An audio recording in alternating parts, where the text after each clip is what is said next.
Hello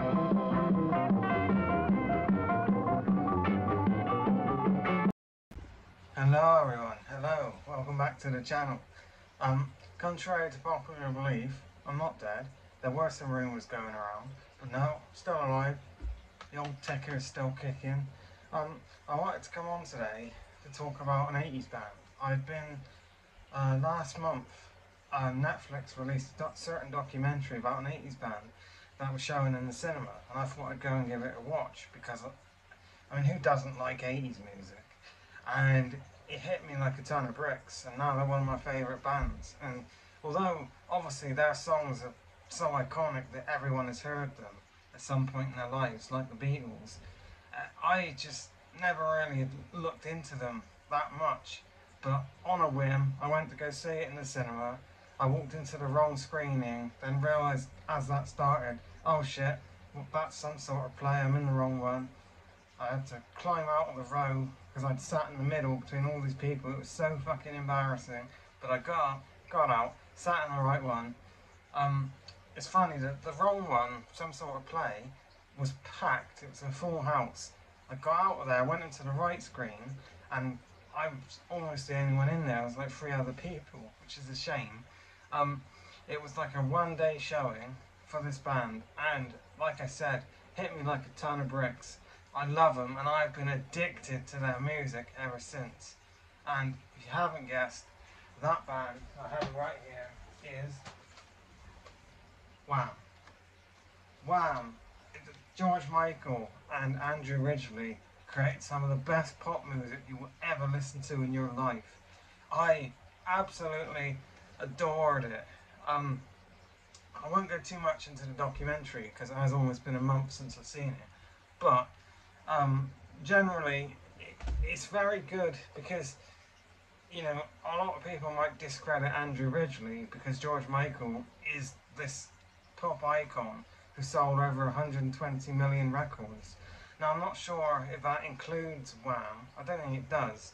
That's just his solo career, which is even more impressive, you know. And I'm not going to talk about George's solo career at the moment because I haven't really listened to much outside of Faith and Father Figure, I think it's called. I got that on vinyl, but I'll tell you that in a bit.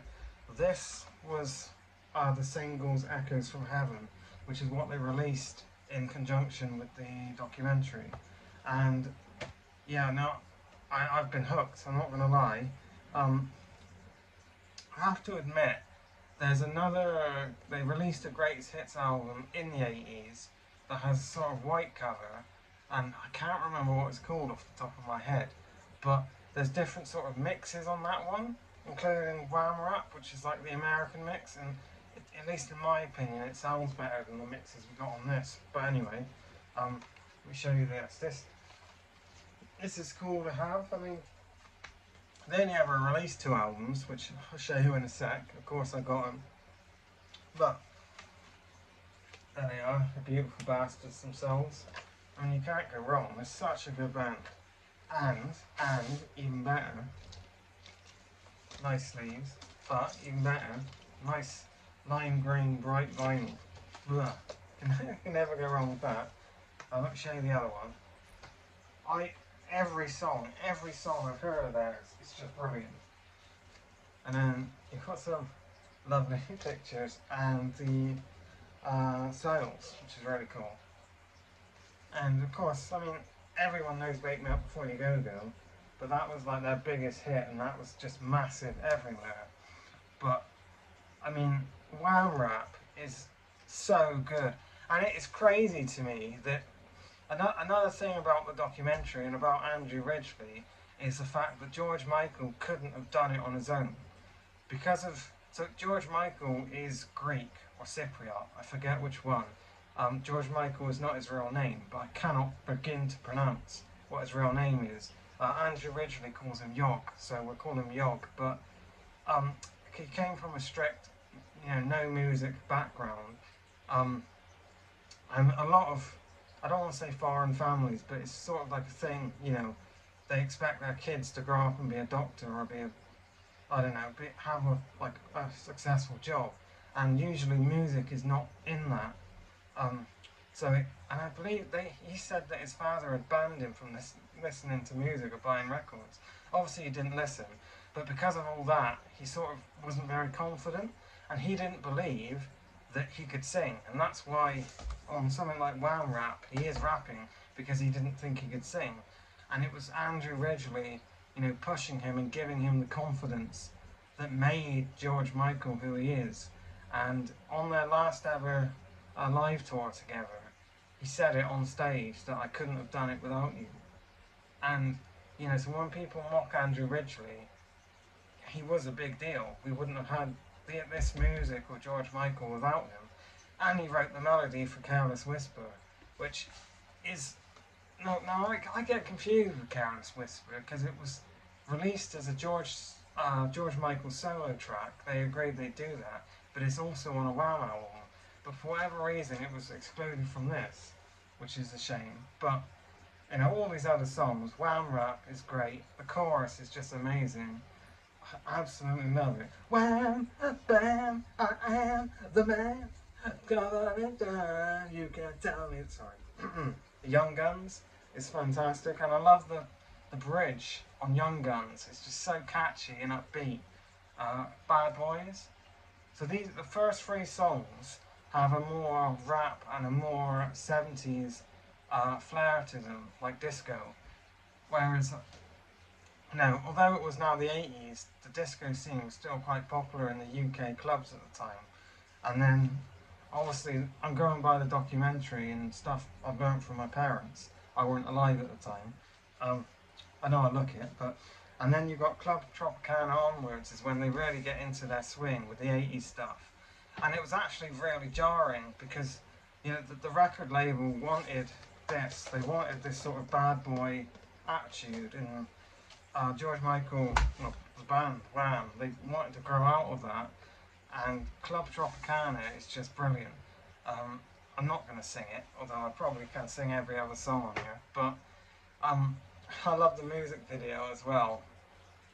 It's just it's a great party tune, and if you enjoy going to somewhere like Ibiza, which is where they filmed it, and that's where Club Tropicana is, then it's like the perfect tune for that.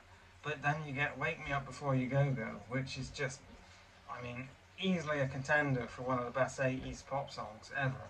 And I will take that to my grave. Or it might be overplayed, they do have better songs. But wake me up before you go, 'cause I'm not planning on going solo. It's just fantastic. Oh, it's so catchy and memorable. And the amount of times I have heard that song, you just can't, it's just brilliant. And then you got Freedom. It's again, I don't want your freedom. But all I want right now is you. I still can't sing, but yeah, Freedom's fantastic, and it's actually something that I never realised before watching the documentary, that parts of the song are about George Michael struggling to come out, coming from a strict household, and just in the 80s, Britain wasn't exactly nice to gay people, unfortunately. And then, of course, Last Christmas. Now, the funny thing is, that year, 1984, George Michael, or Wham, I should say, sorry, Wham, they wanted to have 4 number ones, and they'd had 3, so they were going to do a Christmas song, as George Michael had written Last Christmas. And then George Michael was invited to be on this one here. How can I forget? Do They Know It's Christmas? And then, obviously, he was then competing with himself, technically, in Christmas songs, which I thought was funny. But it did make number 1. So yeah, they got their wish of having 4 number 1s. Well, that's not all of them, is it? Oh yeah, that's weird. I'm Your Man is fantastic. Baby, I'm your man. Again, just so catchy and upbeat, but the best song they ever made, which is for some reason not on there, it's got to be... I haven't forgotten what it's called. I wanted to show you, but... Well, we'll start with their second album. Let's do it unconventionally. We have Make It Big. And on Make It Big, you have their best song, Everything She Wants. The chorus to that song is just fantastic. And I love, I think it's Andrew Ridgeley who does the harmonies and the sort of like lower toned voice in the chorus. Won't you tell me now why I work so hard for you? Give you money, oh, to give you money. Oh, sorry. I could, oh, honestly, I've been obsessed, and that is such a great album cover. So these two, we'll go over Fantastic in a minute, but I went into a record shop in town, and they didn't have any Wham, so I asked him if he had any, and he came back with both their studio albums in the one shop. Not only that, he gave me Father Figure as a single, plus those two albums for 30 quid. Like, absolute bargain. Where if you look at something like this on eBay, it was going for about 28 smackaroos. But this, I fucking love Wham. Make It Big. Wham. Oh, this album is just brilliant. This is, oh, I don't know if it's better than Fantastic, but, and of course, I mean, Careless Whisper is one of the most beautiful songs ever made. Careless whisper, I'm never gonna dance again. Guilty feet, I've got no rhythm. Pardon me. You can't beat it. Of course, on the Epic record label. That is brilliant. And then, of course, you've got that Bad Boys look on Fantastic. With some earlier pictures of the guys, but I mean, some of the songs on this, there aren't like their big singles. You got Love Machine, Ray of Sunshine, which are all great. Nothing Looks the Same in the Light, a fantastic song. And then of course, look, come here, on their second album, you've got to listen to Heartbeat, which is great, Like a Baby, and Credit Card Baby, that's a good song. But yeah, overall, I mean, I could talk about Wham for hours. It's already been 12 minutes, and I don't want to bore you, but this is really redundant. But if you haven't listened to Wham, you obviously need to. And I will try and start making videos again. I got a bit downtrodden with how YouTube has been pushing my videos out. And it's not just a me problem; it's a YouTube problem. Lots of people have it, but yeah. There are links to my other social medias if you wanted to stay in touch, but for now, definitely listen to Wham if you haven't. Thanks for watching me ramble for 12 minutes, almost 13 minutes, and I'll see you when I see you. Take care everyone, much love.